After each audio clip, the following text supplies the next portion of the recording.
The mountain range loomed like a frozen wave on the edge of the world. Snow-capped, wind-carved, untouched by time. Marcus had been walking for 3 days, his pack heavy, his boots damp, and his breath forming ghosts in the air. He had left the last stretch of civilization behind at a ranger station where they warned him, again, about unpredictable weather, unstable terrain, and wildlife that didn't take kindly to strangers. He wasn't new to this. He had hiked the Sierra Nevadas, camped in the Rockies, even trekked through Patagonia. But there was something different about this place. The locals called it Hollow Ridge, and they said the wind whispered names if you stayed still long enough. Marcus didn't believe in that sort of thing. He believed in cold facts, maps, gear, and preparation. And tonight, he was prepared to sleep beneath the stars in a small clearing just below a pine bluff. The tent was up by sunset. His fire crackled low, a cautious flicker between 2 flat rocks. The air smelled of pitch and frost. He sipped hot tea from a metal cup, reading from an old dog-eared journal he always carried. Part field notes, part thoughts, part distraction. Owls called across the dark. Branches creaked like old bones. By the time he zipped himself into his sleeping bag, the fire had died down to red embers, and the moonlight was a thin silver veil across the tent walls. He felt the wear of the hike in his muscles, and the stillness around him was comforting. A cocoon of cold and quiet. At first, he thought the sound was wind, a slow, rhythmic noise like breath. Then he realized it was too steady, too close. He held his breath. The noise continued. Exhale. Inhale. Heavy. Something large was just outside the tent. Marcus reached silently for his headlamp, but paused. Light might startle it, or provoke it. Instead, he waited, heart pounding against his ribs like a trapped animal. The breath moved. A shadow passed over the moonlight. Then came a grunt, low and deep, followed by a sniff that rumbled like a diesel engine. Marcus's skin went cold. A bear. He had bear spray in his pack, a whistle, even flares. But they were zipped in an outside pocket. Outside. The bear huffed again. A paw brushed the side of the tent, gently, curiously. Then a second, firmer press. The nylon bent inward near his knee. Marcus didn't move. Didn't dare. The silence returned. For a long, fragile minute, there was nothing but the sound of wind. Then the bear lay down. He didn't see it, but he felt the shift in weight, the heavy thud of it settling onto the earth just outside his tent. Inches away, Marcus lay there, eyes wide open, muscles tense as bowstrings. The cold seemed to disappear, replaced by the burning pulse of fear and awe. The bear stayed, not moving, not growling, just breathing. Marcus closed his eyes, not because he was tired, but because he didn't know what else to do. He listened to the breath, matching his own to it, trying not to think. Eventually, his body gave in. Sleep came in fits and starts. He dreamed of vast forests and dark eyes watching from the underbrush. When dawn came, pale and tentative, he woke to silence. No shadow, no sound, just snowmelt dripping from the pine branches and the scent of damp earth. He unzipped the tent slowly, stepped out, and saw it. A wide, shallow imprint in the frosted grass. A body-sized hollow. Tufts of fur. Fresh tracks leading away. Marcus stood still for a long time, the cold creeping up his legs. He had camped 100 nights in the wild, but this had never happened before. He was not alone out here. Not really. And the bear, whoever it was, had chosen to rest beside him. That knowledge settled into him like a second skin. Heavy, wondrous, unshakable. He packed slowly that morning, every sound louder than usual, every shadow more alive. And as he started toward the next ridge, he kept looking over his shoulder, not from fear, but from something deeper. Curiosity, respect, connection. The journey was no longer just his. It belonged to the wild now, and something in the wild had taken notice. The trail ahead narrowed into a game path, barely visible beneath last night's frost. Marcus adjusted his pack and moved cautiously through the undergrowth, scanning for movement. The forest was thick with silence, but not the dead kind. This was the living hush of a world paying close attention. Every twig he snapped underfoot felt like a shout. The encounter from the night before haunted him, not with fear, but with a sense of presence he couldn't shake. The bear had chosen to lie next to his tent, not attack, not leave, just exist. With him. That simple fact redefined the terrain around him. The mountains no longer felt like empty space to be conquered, but like a cathedral he had just been invited into. He walked all morning under a leaden sky, the clouds thickening overhead like wool. The forest shifted from pine to fir, the trunks denser, the air damper. He stopped to refill his canteen from a narrow stream, watching the slow swirl of ice at its edges. In the snow near the bank, he found more tracks, huge, unmistakable. The same bear. The prints moved alongside the trail, as though it was shadowing him, keeping its distance, but never straying too far. He crouched by the tracks, pressing his hand beside one. The paw print dwarfed it. Something primal stirred in him. Fear was still there, sure, but so was something else. A kind of reverence. By midday, snow began to fall. Light at first, then heavier. The trail faded. Marcus took out his compass, then double-checked his map. He was headed toward a ridgeline with a small plateau, where he'd planned to make camp. But now, snow was obscuring everything, swallowing the path. He pressed on. The plateau was farther than he'd remembered. By the time he reached it, snow coated everything in white silence.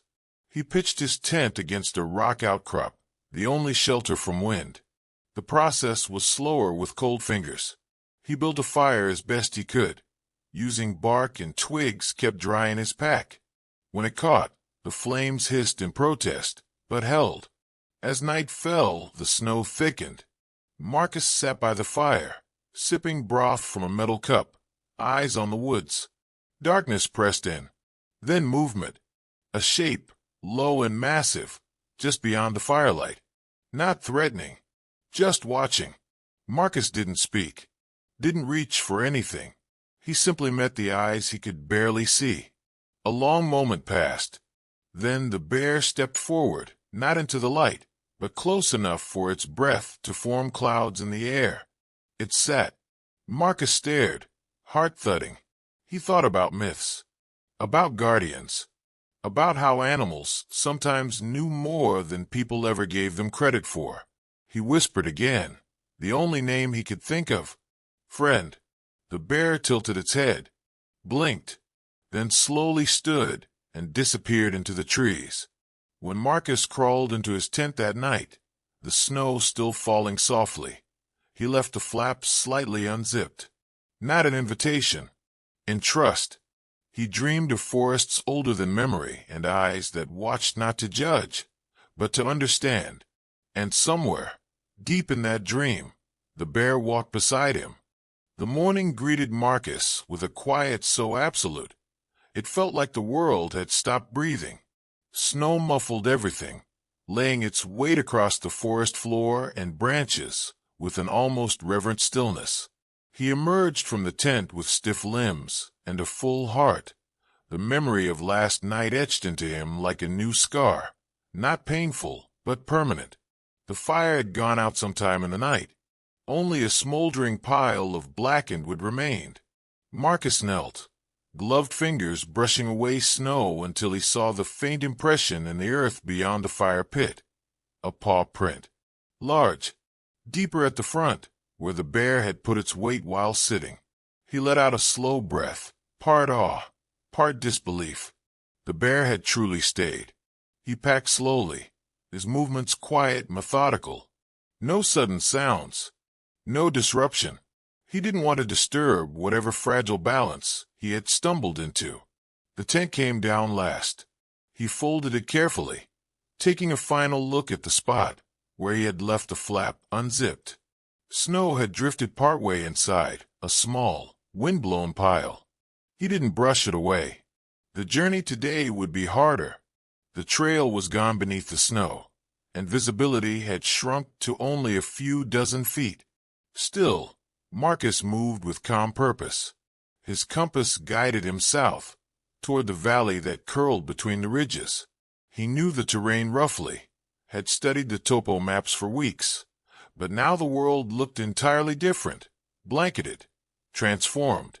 An hour in, he found the bear's tracks again, fresh, headed in the same direction. They were unmistakable, despite the snow. Wide, confident strides. No signs of panic or wandering. Marcus hesitated. Was it leading him? Or was he merely following without realizing? Either way, he adjusted his course to match. The forest opened slightly into a glade. Trees stood like sentinels at the perimeter, their limbs heavy with snow. Marcus paused in the clearing, taking a moment to drink water and listen. Always listening now. The sounds of the wild had become his language. From the trees behind him, a crunch. He turned slowly. There it was. The bear. Less than 20 yards away, partially obscured by pine. Steam curled from its nostrils. It wasn't moving toward him, just watching, standing still, unafraid. Marcus didn't raise his arms, didn't reach for the camera in his pack. He simply looked back. After a long pause, the bear shifted and turned. With the ease of a creature perfectly at home, it began to walk. Not away. Alongside. Marcus began to walk too. Not close. Not too far. A shared path, diverging through snow and shadow. He didn't know how long this would last, or what it meant. But he followed. The forest began to slope downward. They moved together for miles, always with trees between them, always at a respectful distance. The rhythm settled into something natural. Step, pause, breath, repeat. By late afternoon, Marcus found a fallen log and sat, needing rest. The bear had vanished behind the rise of the hill. He half expected it to be gone for good. Then he saw it, a flicker of brown among the trees. The bear had stopped too, watching again, waiting. He nodded, whether to himself or to it. He wasn't sure. He set up camp as the light began to fail, choosing a place nestled between two boulders for wind cover. There was no fire this time, just silence and a sky rapidly emptying into stars. He didn't see the bear again that night, but when he zipped into his sleeping bag, he left the flap of his tent cracked open once more. Not as a habit, as a message. I'm still here. I'm still listening. Morning arrived slowly. The sky turned from black to gray in reluctant increments, like it too hesitated to rise. Marcus stirred beneath his layers, his breath fogging the inside of the tent. He had barely slept, his ears tuned to every shifting breeze and subtle crack outside. But nothing came. No crunch of snow. No low exhale. No heavy footfalls in the dark. Still, he unzipped the flap and peeked out before moving. The world was untouched, white, hushed, and heavy. He stepped out and stretched, wincing at the stiffness in his shoulders. The cold had settled into his joints. Above him, the bare arms of trees reached skyward, a silent cathedral of ice. No tracks, no sign of the bear. Maybe yesterday had been the end of whatever strange communion they'd shared. Marcus made tea, hunched over the portable stove. The water took forever to boil in the thin mountain air, but the ritual grounded him. As he sipped, he stared into the distance, half expecting the shape of a large brown silhouette to emerge. It didn't. He packed camp slower this time, checked his compass. South by southeast, toward the river he had marked as his next stop. The snow was thinner here, a bit more forgiving. Still, every step was a measured press into a silent world that gave no hints of what came next. Midday brought a sudden change. Not in the weather, but in the air. A shift. Subtle but felt. Marcus paused, heart picking up speed for no good reason. Then he saw it. A track. Not the bear's this time. Human. Just one. Deep and long and leading westward, away from the path Marcus had planned. The boot print had sharp edges, not yet softened by wind or time. Recent. He crouched and touched it. Real. He stood and turned in that direction instinctively. Curiosity pulled at him, stronger than logic. He had not expected others out here. This part of the range was remote, rarely visited in winter, and there had been no distant engines, no voices, just this silent mark, like a whisper left behind. He followed it for over an hour, footprints weaving through the trees. Then they vanished near a ridge of broken stone. He paused, waited, listened. Behind him a sound, a rustle, not wind. He turned fast, but it wasn't the bear. It was a figure, human, hooded, tall. Marcus's hand moved to his belt instinctively, but he wasn't carrying anything more dangerous than a knife. The figure raised a gloved hand, palm open. "I thought I was alone out here," the man said. His voice was raspy, like it hadn't been used in days. Marcus lowered his arm slightly. Same. They stood in the stillness, two strangers bound by proximity and snow. "I didn't expect anyone to be following me," the man said. "I wasn't. Not exactly." Marcus hesitated. "I saw your tracks." The man studied him. "Then maybe you're the one the bear's been following." Marcus blinked. "You saw it?" A slow nod. "Couple nights back. Big male. Didn't seem afraid of people." Marcus didn't know what to say to that, so he just nodded. The man gestured behind him. "I've got a fire going not far from here, if you're cold." For a long second, Marcus debated. Then he nodded and followed. They walked in silence through the narrow path between rocks and snow-covered trees. Soon, the smell of smoke touched the air. A small camp came into view, one-person tent, fire pit, gear arranged meticulously. The man motioned for Marcus to sit. They didn't talk much, just shared heat and the presence of another human being. Later, as dusk approached, Marcus mentioned the bear again. "I don't think it's following me," he said, watching the flames. The man poked at the fire with a stick. "Maybe not. Maybe it's just walking the same way you are."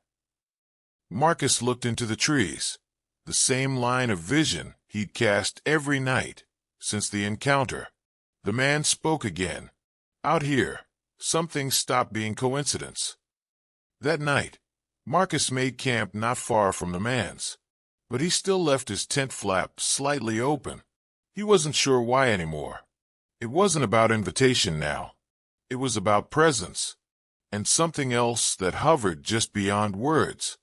The wind returned with the dawn, curling around the tent and moaning like a restless spirit.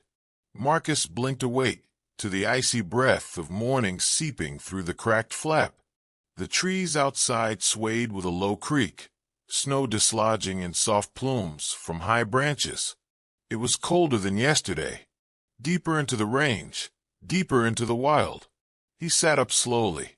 His body was sore, legs, shoulders, back, but his mind felt strangely quiet, grounded, not clear exactly, but aligned with something greater than himself. Like each step into the woods had peeled away layers of noise he didn't realize he was carrying. Outside, the bear's tracks curved around the edge of the clearing, just far enough to keep the message clear. "I see you. I respect the distance, but I'm still near." Marcus boiled a small pot of water for tea, fingers fumbling slightly against the metal in the cold. He didn't eat much, just a protein bar, chewed mechanically. His eyes were on the woods the entire time. Around mid-morning, he broke camp. The trees opened briefly to a rise in the land. From there, he could see the distant shape of the ridgeline he was moving toward. Just beyond it, the river. That was his original destination. The final plan stopped before heading east toward civilization again. He took his first steps uphill and paused. More tracks. Not the bears this time. Human again. But these weren't fresh. Maybe a day or two old. They ran parallel to the ridge, leading somewhere not marked on his map. And they weren't hiking boots. These had a broader base. Snowshoes, maybe. Or trapper gear. Marcus hesitated. He should keep to his route. Stay on the path he'd prepared for. But the forest had its own compass, and it pulled him toward the unknown. The bear's tracks veered slightly to the same direction. Parallel again. Always parallel. Never interfering. Never crossing. By midday, the terrain grew more challenging. Steep gullies, ice-slick stones, roots like coiled rope. Marcus moved carefully, adjusting his pace. The tracks remained ahead. Still only one person. Whoever it was had a light step, but a confident one. Then something changed. The forest went silent. No birds. No breeze. Even the snow underfoot seemed muffled. Marcus stopped. Ahead, a ravine. And at the edge of it, a backpack. Torn. Half buried. Fresh snow drifted around it, but the damage was recent. The straps were shredded. Not cut. Clawed. His chest tightened. He scanned the area. Nothing moved. No blood. No body. Just signs of a scuffle, then disappearance. He knelt, inspecting the pack. No ID. Just supplies, mostly intact. Whoever this was had either run or been dragged. And the bear's tracks. They were nearby. Closer than before. Marcus stood, breathing slowly. There was a story here. He could feel it thick in the air, like static before lightning. He moved with renewed focus now, following the tracks farther along the ridge. The path narrowed and dropped suddenly into a hollow basin, like a bowl carved into the mountain. Trees huddled thick at the edge, their branches twisted and heavy with snow. That's when he saw it. A form, human, leaning against a tree at the far side of the basin. Not moving. Covered in frost. Marcus ran before he realized it. As he got closer, he slowed. The figure was a woman, mid-30s, skin pale but not lifeless.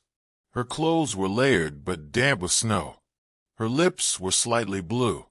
She blinked. Alive. "Hey," Marcus said, kneeling beside her. "Can you hear me?" She nodded. Weak, slow. "I need to get you warm," he said. "Can you walk?" She tried to speak. Failed. Then mouthed bare. Marcus froze. "What about it?" Her eyes flicked over his shoulder. He turned. At the edge of the trees, the bear stood. Still. Watching.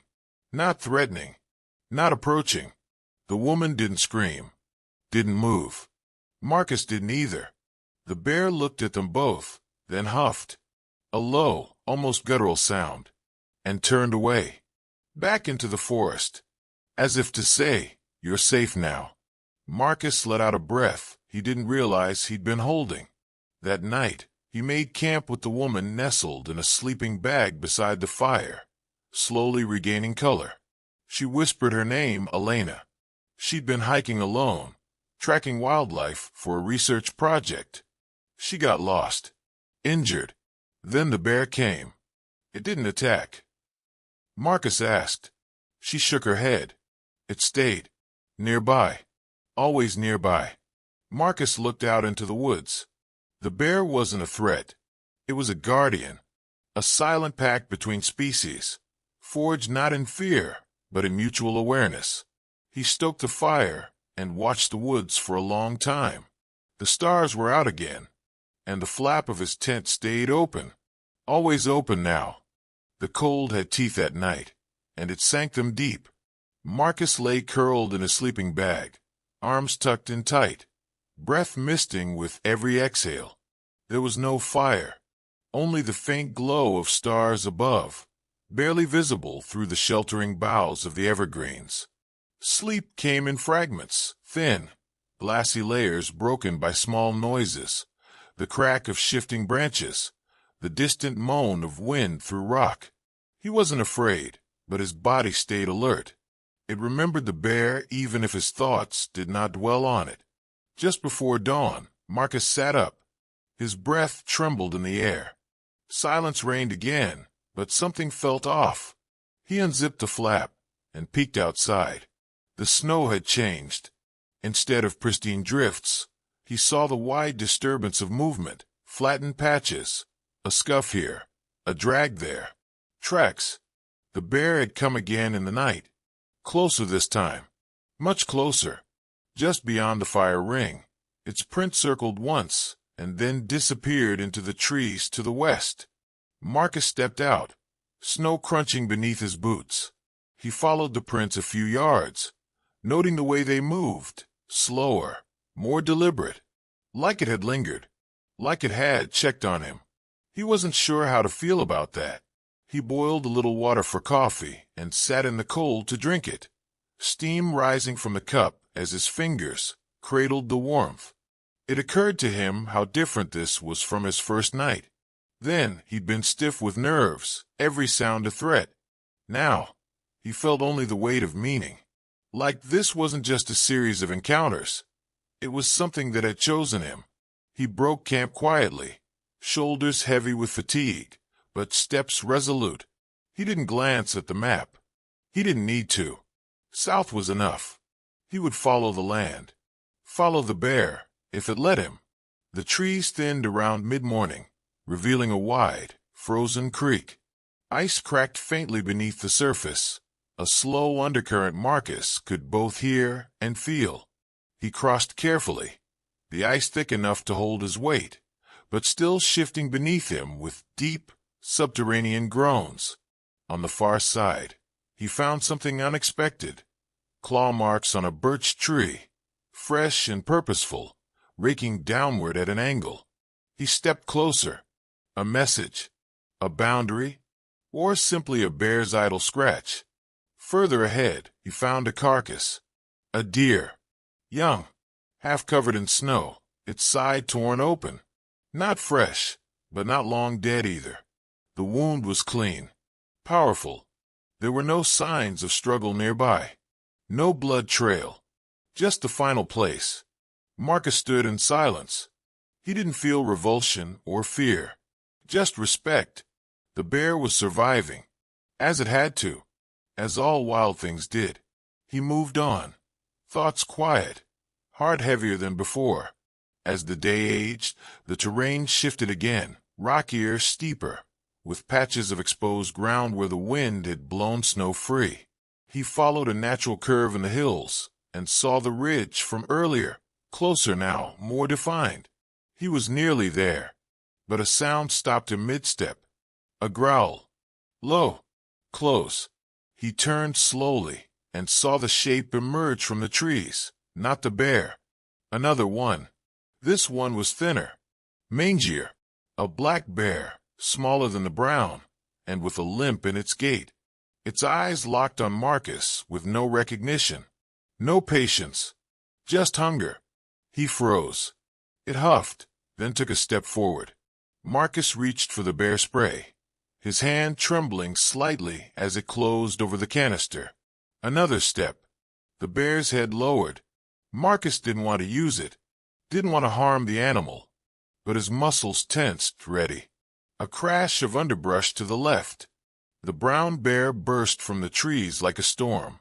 Massive. Furious. It didn't hesitate. It placed itself between Marcus and the black bear with authority. Teeth bared, chest heaving. The smaller bear faltered, growled, then turned, and vanished into the forest, retreating as quickly as it had come. Silence fell again.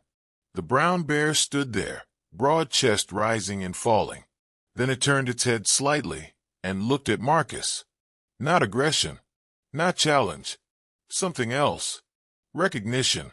Marcus lowered the canister slowly. "Thank you," he whispered, unsure if the words mattered.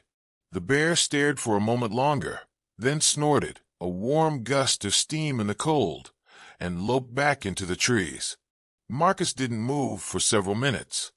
The wind returned, brushing through branches like fingers through hair. The world felt different now. The bear had defended him, not out of instinct, not out of territory. It had chosen to. He set up camp before the ridge. He didn't go farther. Not that night. He needed the sky, the stillness. And that night, under a moonlit canopy of pine, Marcus left the tent flap open again. Not just for the air, but in case the guardian returned. The morning after the encounter with the black bear was unlike any Marcus had experienced in the wilderness. He awoke slowly, as if his body was unsure whether the previous day had truly happened or been part of a dream woven by exhaustion and cold. But the claw marks on the birch, the disturbed snow where the confrontation had taken place, and the tightened coil of adrenaline still lingering in his muscles told him it had all been real. He didn't move for a while, just listened to the world breathing. Birds, faint and cautious, had returned. A jay scolded from the treetops, and somewhere in the distance, the hollow echo of shifting ice rumbled like a reminder. This was not his land. It never had been. Marcus finally sat up and unzipped the tent the rest of the way. The snow had hardened overnight, its surface gleaming beneath the low winter sun. He stepped out, rolling his shoulders, and for a moment, simply looked at the horizon. The ridge was closer now, no more than a couple of hours' walk, but he wasn't in a hurry. The urgency he'd arrived with had long been replaced with something slower, deeper. He built a small fire this time. The air was too cold to go without it. He boiled snow in his deaded kettle and sipped the water slowly, thinking not just about survival, but about meaning. The bear had saved him. That fact sat in his mind like a stone dropped into a quiet pond, rippling outward in waves he didn't fully understand. By mid-morning, he packed and moved on. The trail was faint, nothing more than natural breaks in the terrain, but Marcus had long stopped needing it. He moved by feel now, through instinct and the subtle markers left behind. Tufts of fur on bark, scuffed patches in the snow, the memory of heat in a place where the bear had passed recently. As he walked, he found signs of it more often. A shed claw, half a print, and once, even a long strand of hair, snagged on a low branch like a thread in a story Marcus couldn't stop reading. The ridge came sooner than he expected. From its crest, he could see a wide, bowl-shaped valley below, half covered in snow but dotted with trees and rock outcroppings. A perfect denning area. Remote. Safe. He felt a twinge of awe. Then movement, just on the edge of his vision. He turned. The brown bear, standing not 50 feet away, upwind, partially behind a fallen pine. It didn't approach, just watched. This time, Marcus didn't hesitate. He removed his pack, dropped to one knee, and pulled out a small bundle, dried salmon jerky, wrapped in waxcloth. He had packed it for emergencies. This seemed like one, though not the kind he'd originally imagined. He placed the food on a flat stone between them and stepped back. The bear didn't move at first. Then slowly, cautiously, it came forward, each step deliberate. It sniffed the air, then the stone, then gently took the jerky with a massive paw and retreated a few feet to eat. Marcus watched. It felt like a ritual. Not a taming. Not domestication. An offering. A thank you. The bear finished quickly, then sat, massive shoulders rising and falling. It let out a long, slow breath, almost like a sigh, and looked directly at him. Marcus, in spite of himself, smiled. The wind picked up, swirling snow between them. He felt no fear, only awe. After some time, the bear rose and turned toward the valley. It walked to the edge of the ridge, paused, and looked back once, then descended. Marcus didn't follow immediately. He stayed there a while, standing in the same place, wind tugging at his coat, eyes locked on the path the bear had taken. It hadn't just saved him. It had chosen him to witness this, whatever this was. When he finally started down the ridge, he didn't feel like a hiker anymore, or a trespasser. He felt like someone who had been invited. The valley embraced him with silence. The snow was deeper here, but softer. There were places where the bear had cleared ground, warm patches where the earth steamed slightly in the midday sun. He found a small hollow between rocks, partially sheltered from the wind, and made camp there. He didn't see the bear again that night, but he built a fire anyway. Just a small one. Not for warmth, for connection. And when he slept, it was with the kind of peace that comes not from safety, but from understanding the risks and choosing to stay anyway. The wind shifted overnight. Marcus felt it in his sleep, not as a sound, but a presence. He woke before sunrise, his breath misting in the dark of the tent, and knew something was different. The silence had changed. It wasn't the gentle hush of snowfall or the distant rustle of trees. This was heavy, pressing, a stillness that warned rather than calmed. He stepped outside and looked west. The sky was ink dark at the horizon, a deep navy bruising upward into gray. A storm was coming, a real one. Mountain storms moved quickly, and this one was no exception. Already the wind was picking up speed, dragging cold air like teeth across his exposed skin. Marcus didn't hesitate. He packed quickly, every motion sharp and practiced. This wasn't a time for reflection or wonder. This was survival again. He scanned the ridgeline as he moved, searching for any sign of the bear. But it was gone, moved on, perhaps deeper into the valley, or into a den. He didn't know. The lack of its presence was oddly unsettling. By the time he started down into the forested slope, snow was already falling, thin, sharp flakes that stung as they hit. The trail disappeared within minutes, and Marcus focused only on direction. South-southwest, toward the riverbed he'd seen on his map, where the terrain dropped into a natural trench. He remembered there were rock formations there, maybe shelter. The storm didn't build. It crashed. Wind screamed through the trees, like freight trains. Branches snapped. The snow turned thick and fast, slashing sideways in horizontal sheets. Visibility dropped to feet. Marcus kept moving, not by sight, but by memory, by instinct. Every few steps, he touched a tree, bark against glove, grounding himself. He was walking through the mouth of something primal. After nearly an hour, he found it. A cut in the land, narrow and steep-walled.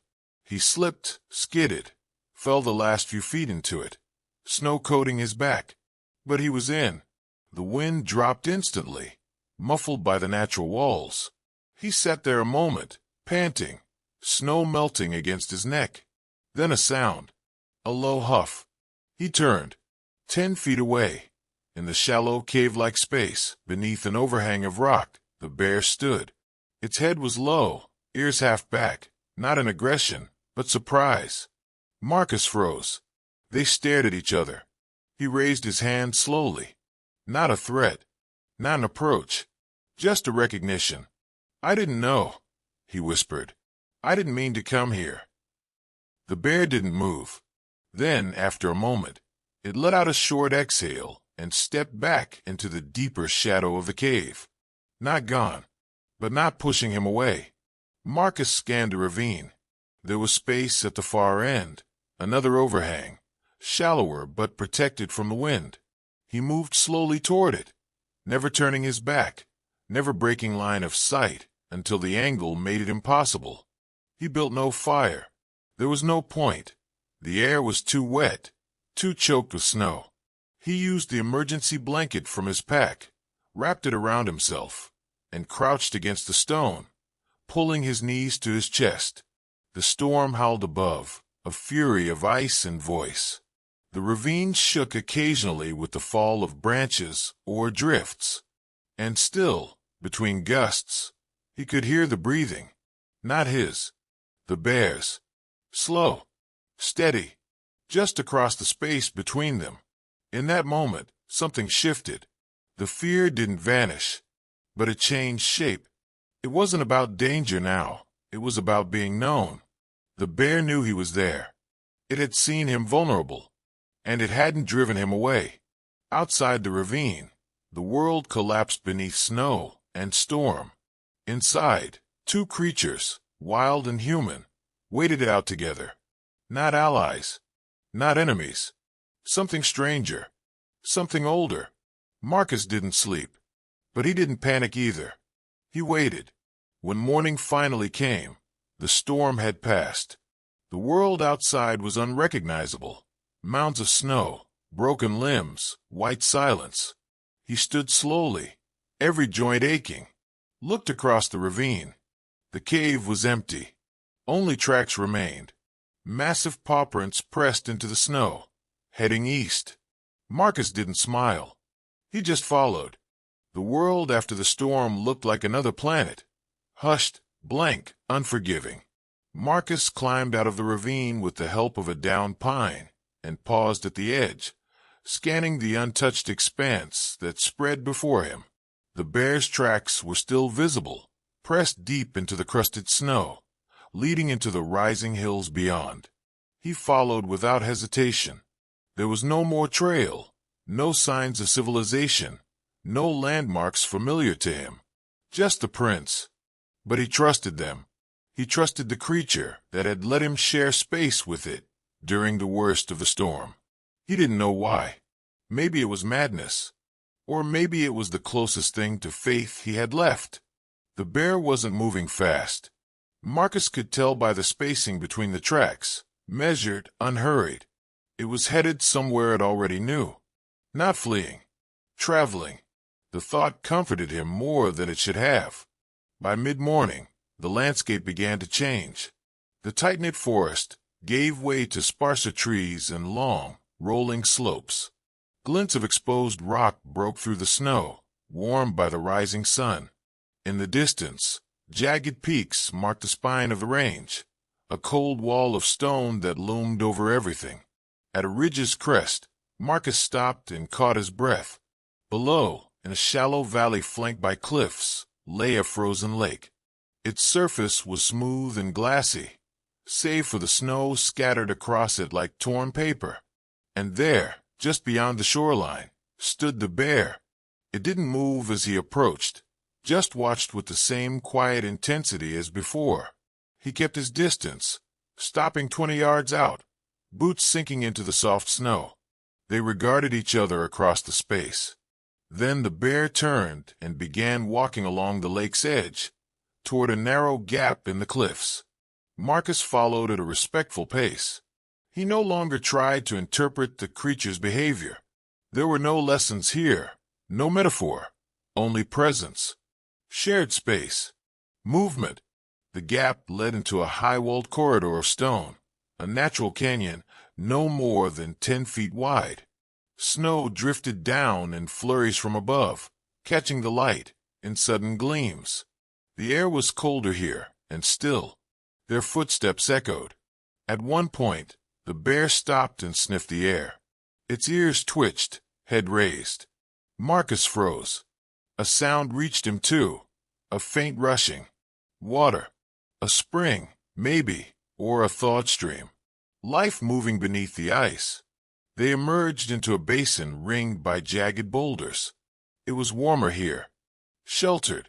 Snow had melted in patches, revealing dry moss and flattened grass. The bear moved to a rock and sat, if such a word could be used for something so primal. It lowered itself with slow, deliberate grace, then looked at Marcus again. He understood. This was it. This was where it lived, where it had been going all along. A place beyond maps, beyond names. He sat too, across from it, pack resting at his side. He pulled out a granola bar and took a bite, offering to rest in a slow gesture of openness. The bear made no move. It simply watched. That was enough. Time passed, marked only by the shifting shadows. No words, no action, just silence. The kind of silence that rewrites you. That strips away everything that isn't true. Eventually, Marcus stood. The bear didn't. He nodded once. A quiet goodbye. Not because he had to leave, but because he had been allowed to stay long enough. He turned back the way they had come, retracing the path through the canyon. The sky was turning gold at the edges, the kind of light that makes everything feel temporary. He walked in that light for hours, not stopping until the trees thickened again. When he set up camp that night, he didn't check behind him. He knew the bear was gone, but something remained.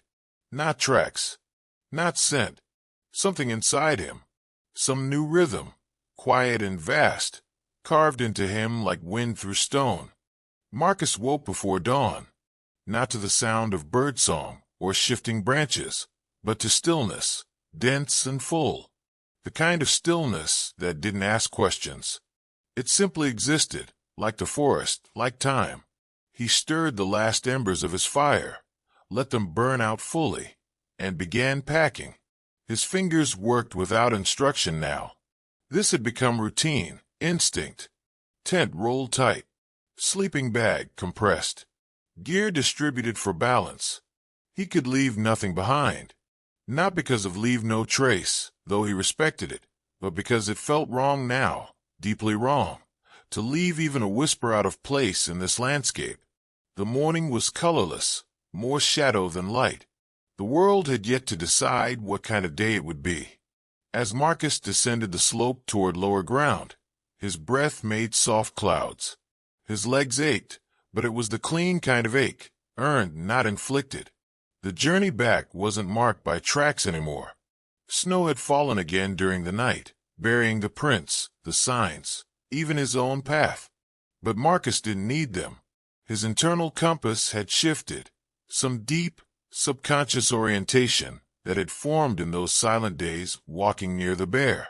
He knew the way. It was strange, how quickly the body adapts when the mind surrenders control. He no longer scanned the forest with anxiety. He no longer gripped his pack straps like they might float away. There was still alertness, yes, but no fear.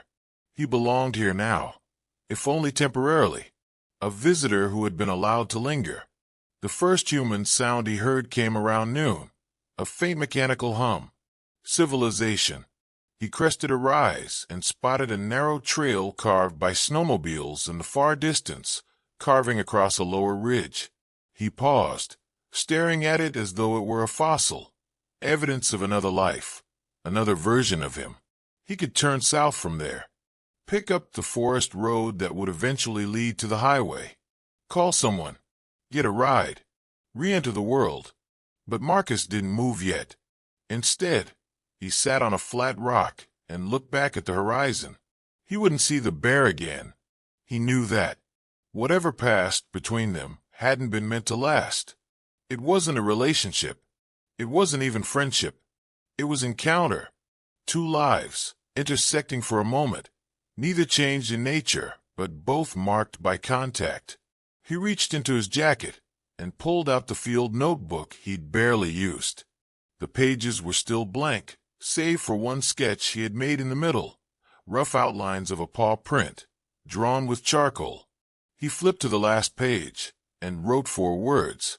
I walked beside something. That was enough. He stood and headed for the trail. Each step away from the wild felt harder than the miles that had brought him in. He didn't want to leave, but he didn't want to stay either. The story, as it had happened, was complete. When he reached the road, a truck came into view within minutes. An older man with a kind smile and a thermos of coffee offered him a ride without hesitation. Marcus accepted, and as they pulled away, the forest began to recede behind him. First the trees, then the ridges, then even the peaks. Gone from sight, not gone from him. The ride back to town passed in easy silence. The man didn't ask many questions, and Marcus didn't offer many answers. He watched the mountains in the rearview mirror until they became clouds, indistinct and far away.